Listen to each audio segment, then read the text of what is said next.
Ақылды әйел, ғибратты әңгіме.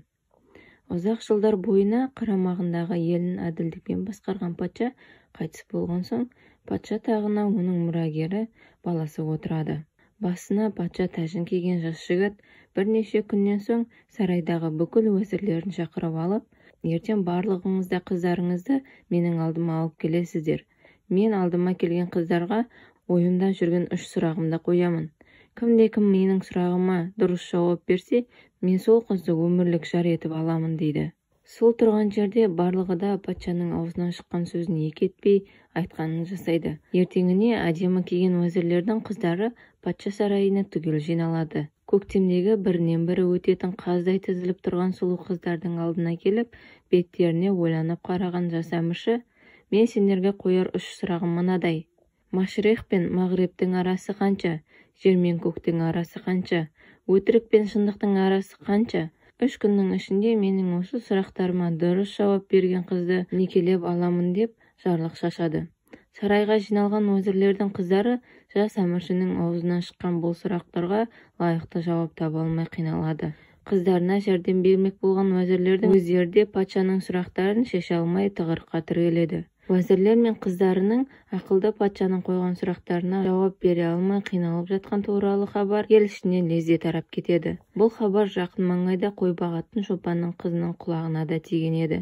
Ойпырмай, көп жылдардан бері сарайдағы патшаның ақылшысы болып жүрген уәзірлердің мынандай оп-оңай сұраққа жауап бере алмауы қалай? Мұның өзі естіген құлаққа ұят-ау. Қой, ендеше өзім барып осы сұрақтардың жауабын айтамын деп патша сарайына қарай бет алады. Патша шешімін таппай жатқан өзінің сұрақтарына жауап беруге бір шопанның қызы келіп тұрғанын естігенде қуанып кетеді. Сарай қызметкерлері кідіртпестен жауап беруге келген қызды патшаның алдына алып келеді. Қаршадай қызды көргенде сарай ішіндегілер аң-таң болып, шыбынның ызыңы естілгенде тыныштық орнайды, және де барлығы соған құлақ түреді. Сіздің бірінші сұрағыңыз Машриқ пен Мағрибтің арасы бір күндік жол. Себебі шығыстан шыққан күн батысқа барып батқанша бір күн уақыт өтеді. Ал жер мен көктің арасы 2 ақ елі. Егер жоғары қарасаң көкті, ал төмен қарасаң жерді көресің. Көзің алдында 2 саусағыңды қойсаң, ештеңені де көрмесін. Ал 3-ші сұрағыңыз өтірік пен шынның арасы 4 ақ елі. Себебі кез келген нәрсені көзбен көрген шындық, ал құлақпен естіген өтірік дейді. Басымыздағы көз бен құлақтың арасы 4 елі деп іркілместен жауап берді. Шопан қызының берген жауаптарына шын көңілден риза болған патша баласы сөзінде тұрып осы қызға үйленіп 30 күн ойын, 40 күн тойын өткізеді. Арада шамалы уақыт өткенде патша өзінің уәзірлерін тағы да сарайына жинап алады. Жиналған уәзірлерге патшамыз не айтар екен деп көңілдері күпті болып тұрады. Тақта отырған патша уәзірлеріне барлай қарап, мен ертең қасындағы нөкерлерімен саяхатқа кетемін. Аңда неше күн жүретінім белгісіз. Сіздерді сарайыма жинап отырған себебім, менің көптен бері көкейімде жүрген бір сұрағыма сіздер жауап берулеріңіз керек дейді. Егер дұрыс жауап бере алмасаңыздар, барлығыңызды жұмыстан босатамын да ауыр жазаға тартамын дейді. Өтірік пен шындықтың арасында бір мық, яғни шеге бар. Сол мықтың не екенін шешулеріңіз керек дейді. Патшаның бұйрығына бағынбасқа лаж жоқ. Уәзірлер тобы жынынан айырылған бақсыдай ыңырайып қалады. Үйіне келгеннен кейін патша әйеліне қарап, мен бүгін өзімнің уәзірлеріме тағы бір сұрақ бердім. Олар мен аңнан қайтып оралғанымша, менің сол сұрағымның дұрыс жауабын тауып қоюы керек. Уәзірлерім бұл сұрағымның жауабын таппай, жаны қысылғасын сенен келіп жәрдем сұрауы мүмкін. Сен олардың ешқандай өкінішіне құлақ аспа. Есіңде болсын, сен оларға рақымың кеп сұрақтың дұрыс жауабын айтып қойсаң, онда осы сарайдан өзіңе керегіңді аласың да бұл жерден қараңғы батырасың деп шегелеп тапсырады. Ертеңіне астына желмен жарысқан жүйрік атын мініп, ұшқыр таз ертіп патша тобы аңға аттанады. Патша тобы аңға аттанған бойы уәзірлер басын тауға да тасқа да ұрып жаңағы сұрақтың жауабын іздей бастайды. Күндіз күлкіні, түнде ұйқыны қойған уәзірлер ішкен асы бойларына тарамайды.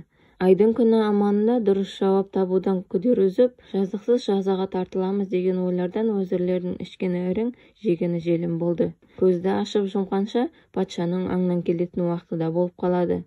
Жаны мұрнының ұшына келген уәзірлер таялы тұяғы қалмай патшаның әйеліне келіп, өлердегі сөздерін айтып жалынады. Енді патшаның әйелі екі оттың ортасында қалады.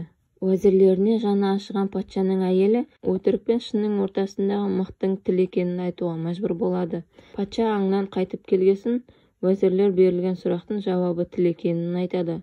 Сұңғыла патша бір сұрақтың жауабын уәзірлердің өзі таппаған іші сезеді де, сендердің бұл сұрақтың жауабын өздерің таба алмайтындарың маған 5 саусақтай белгілі болған.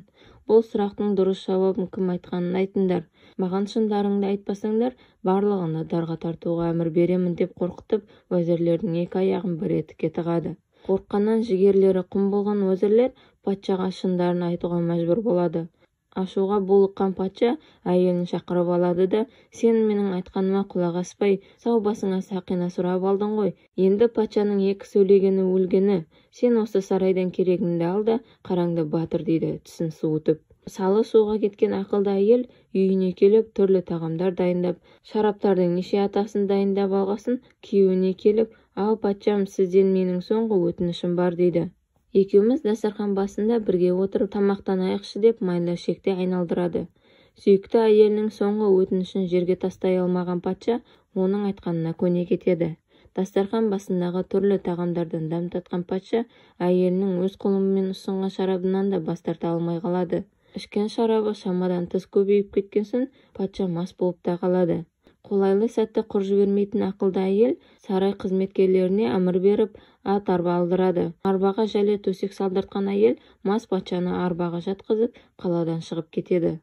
Бір кезде мастығынан айыққан патша көзін ашып, өзінің қаладан алыс жерде арбаның үстінде жатқанын байқайды. Патшаның көзін ашқанын сезген ақылды әйел, тақсыр, сіз маған уәзірлерге берілген сұрақтың шешуін айтып қойсаң, сарайдан өзіңе керегіңді ғана алып шығып кетесің деген едіңіз. Мен сіздің сөзіңіз бойынша сарайдан өзіме керегімді ғана алып, қаладан шығып кеттім дейді. Патша болса өзінің ақылды әйелінің мынандай тапқырлығына шын көңілден риза болып, екеуі шаһарға қайтып келіп, бақытты өмір сүрген екен дейді. Қараңыздаршы, қандай керемет аңыз ертегі. Бұндай ақылды әйелдер қазақта көп болған, әлі де баршылық. Қазақ атам ақылды әйелді Алланың керемет сыйына теңейді. Ақылды әйел ашумен айқайға баспайды. Айқай шыққан жерден ақыл қашатыны, ұрыс шыққан жерден 40 күн берекең кететіні кішкентайымыздан санамызға құйып өстік. Орын алған жайсыз жағдайларды дауға апармай, ошықтырмай шешу ақылды адамның ғана қолынан келетін іс. Ақылды адам адасқандарды ақылмен түсіндіріп, олармен бірге тізе қосып, тірлікті бірге атқарады. Келеңсіздік кездессе, көңілін түсірмейді. Қайғы көрсе сынып кетпей, қиянат көрсе құламай, қайта тұрып кететін қасиетіне ие болатын әйел шынымен де ең мықты, шынымен де бақытты әйел.